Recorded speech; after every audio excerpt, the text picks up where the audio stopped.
selamat pagi pemirsa.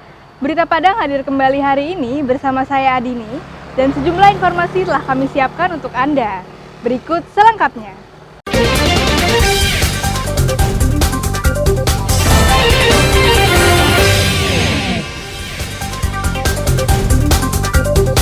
Ratusan warga berunjuk rasa, minta tanah ulayat mereka dikembalikan.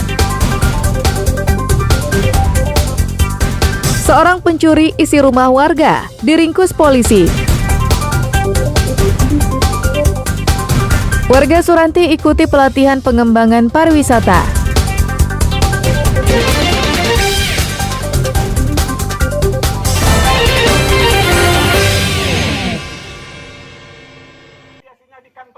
HGU belum layak diperpanjang. Ratusan warga dari Forum Masyarakat Adat dan Niniak Mama, pemegang hak tanah ulayat Kinali, berunjuk rasa di kantor salah satu BUMN perkebunan, Kecamatan Luhak Nanduo, Pasaman Barat. Warga menuntut pengelola perkebunan mengembalikan hak tanah masyarakat dan tidak memperpanjang hak guna usaha sebelum melibatkan semua pemegang hak dan masyarakat adat. Massa hanya sampai di depan portal perusahaan dan menyampaikan orasi serta tuntutannya kepada perusahaan. Massa bertahan di luar karena tidak mendapatkan izin untuk masuk ke dalam kantor perusahaan. Karena tidak ada tanggapan dari pihak perusahaan, massa bergeser ke depan kantor Bupati Pasaman Barat dan meminta dukungan pemerintah kabupaten terkait tuntutannya itu. Koordinator lapangan Fardi Winaldi mengatakan, perusahaan perkebunan plat merah ini telah banyak merugikan masyarakat adat Kinali. Di antaranya, kampung mereka digusur. Perusahaan perkebunan tidak tepat janji dan tidak mempekerjakan warga sekitar. Adat di Kinalian ini adalah adat babi katanah, tanah ulayat, tanah apa? Tanah gaugian, aye berilian. Tanah bagi pian, kemudian kayu pengakuan. Dalam arti, jika ini hak ulayat di Malangi, maka tidak ada kewenangan nenek mama atau pihak manapun mewakili untuk dan atas nama Malangi. Penasehat hukum perusahaan perkebunan, Dwi Aryadi mengatakan, mereka akan mengakomodir tuntutan warga. Saat ini, perusahaan akan melakukan pengurusan HGU sesuai dengan regulasi yang ada. Ya sah-sah saja mereka meminta supaya tidak berpanjang. Namun dari sisi kami juga akan melakukan upaya untuk memperpanjang HGU. Ya. Itu kan versinya dari masyarakat, silakan saja. Tentu dalam hal ini kita juga mengakomodir apapun itu seluruh yang dipertanyakan oleh masyarakat, apapun itu aspirasi masyarakat, kita tetap akomodir. Setelah menyampaikan aspirasi dan ditemui Bupati Pasaman Barat, massa kemudian membubarkan diri dengan tertib. Safatul Ulum melaporkan dari Pasaman Barat. Oleh pihak PT Pemdam tak salah dulu manajer. Pelajar dan warga Korong Kampung Sagi, Padang Pariaman, setiap hari terpaksa harus melewati jembatan dari batang pohon pinang untuk bisa ke sekolah dan melakukan aktivitas lainnya. Mereka harus berhati-hati saat berjalan melewati jembatan darurat itu, karena hanya meniti pohon pinang yang goyah. Batang pohon pinang itu hanya ditahan oleh akar-akar tanaman dan batang pohon yang roboh dan terpisah dengan sambungan batang pohon pinang lainnya. Dengan penuh rasa takut, mereka harus berpegangan pada sisi jembatan dari bambu agar tidak terperosok ke sungai. Ini terpaksa mereka lakukan setiap hari agar bisa sampai ke sekolah. Sungai Batang Simbu di Korong Kampung Sagi, Kecamatan 5 Koto Timur, Padang Pariaman ini memiliki lebar sekitar 25 meter. Sejak kampung ini ada, jembatan pohon pinang itulah yang menghubungkan mereka dengan dunia luar. Tak ada pilihan lain bagi warga dan pelajar untuk pergi ke sekolah selain menggunakan jembatan itu. Tak jarang mereka tercebur ke sungai karena terjatuh. Jika air sungai meluap, mereka harus meliburkan diri, tidak bisa ke sekolah. Karena ini jalannya satu-satunya, Pak. Karena nggak ada jalan lagi, Pak, di sini. Takut enggak? Takut, Pak. Pernah jatuh? Pernah. Kalau harapannya apa? Harapannya membuat jembatan di sini agar bisa lewat jalan lagi, Pak. Karena tidak ada jalan satu lain. Kalau tidak ada jembatan lewat batang air. Takut enggak? Takut. Karena sering jatuh. Teman saya sering jatuh. Karena tidak ada akses jembatan yang lain, Pak. Makanya kami harus jalan di sini. Kalau hujan lebat gimana? Kami harus libur, Pak. Pernah jatuh nak? Kadang ada sekali-sekali, Pak. Kesulitan juga sangat dirasakan warga ketika menyeberangi sungai ini. Semenjak dulu udah kayak gini. Kalau kesulitannya apa tidak?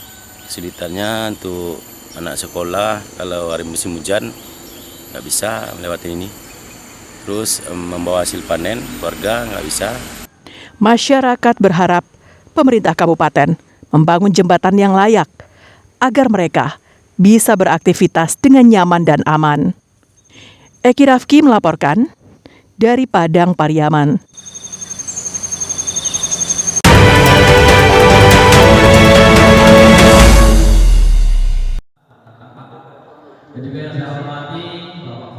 Untuk meningkatkan jumlah partisipasi pemilih di pemilu 2024 mendatang, PPK Kecamatan Talamau menggelar lomba baca puisi dan pembuatan jingle pemilu di Gedung Pusako Anak Nagari, Kecamatan Talamau, Pasaman Barat.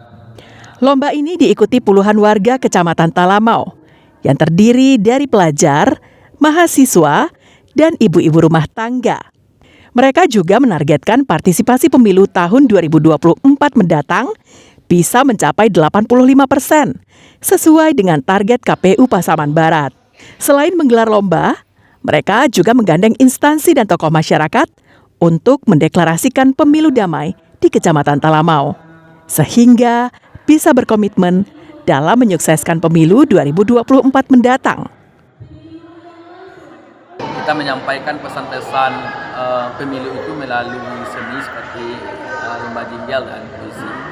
Dan juga ini kan deklarasi menyamakan komitmen baik pemangku kepentingan seperti Bapak Camat Talamau, Bapak Kapolsek, dan SM juga, dan Pers juga hadir di sini mendeklarasikan untuk mensukseskan pemilu ini secara bersama di Kecamatan Talamau. Pak jingle dan puisi. Tentu dengan acara ini menyatakan kita khususnya Talamau dan kawan-kawan TPS meningkatkan partisipasi harapan kami dengan jumlah pemula yang sangat biasa, terutama di Talamau. TPS dan PPK terus menyuarakan pemilu ini agar semeriah mungkin dan partisipasi meningkat. PPK Kecamatan Talamau akan melakukan sosialisasi pemilu sehingga partisipasi pemilu bisa meningkat dari pemilu sebelumnya. Safatul Ulum melaporkan dari Pasaman Barat.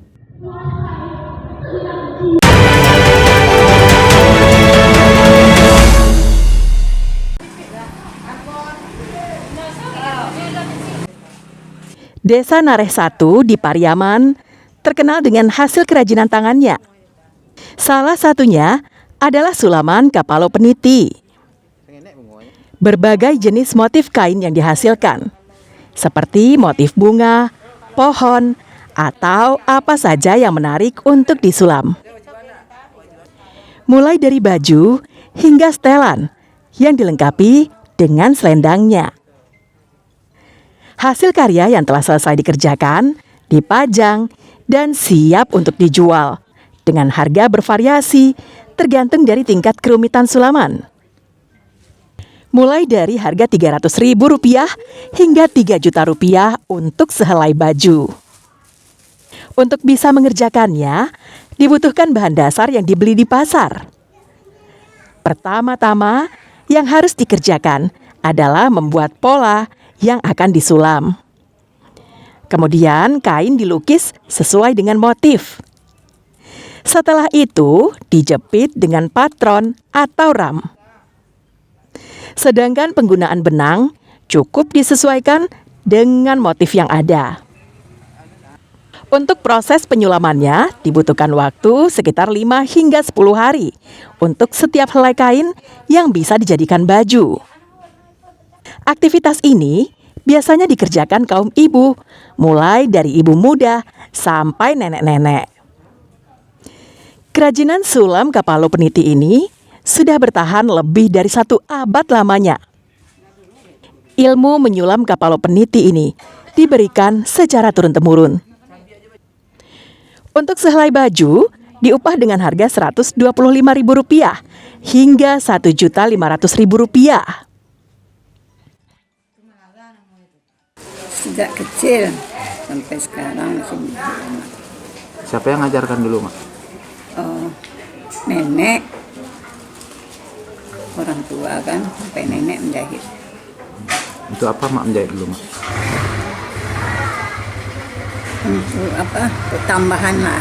Satu helai baju siapnya 5 hari sampai 10 hari. Untuk 1 lembar. 1 lembar baju.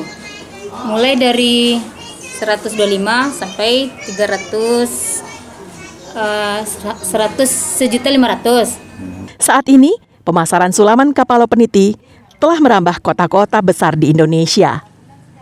Konsumennya terutama perantau Pariaman yang tinggal dan tersebar di seluruh Indonesia yang menggemari keindahan seni sulam Kapalo Peniti ini.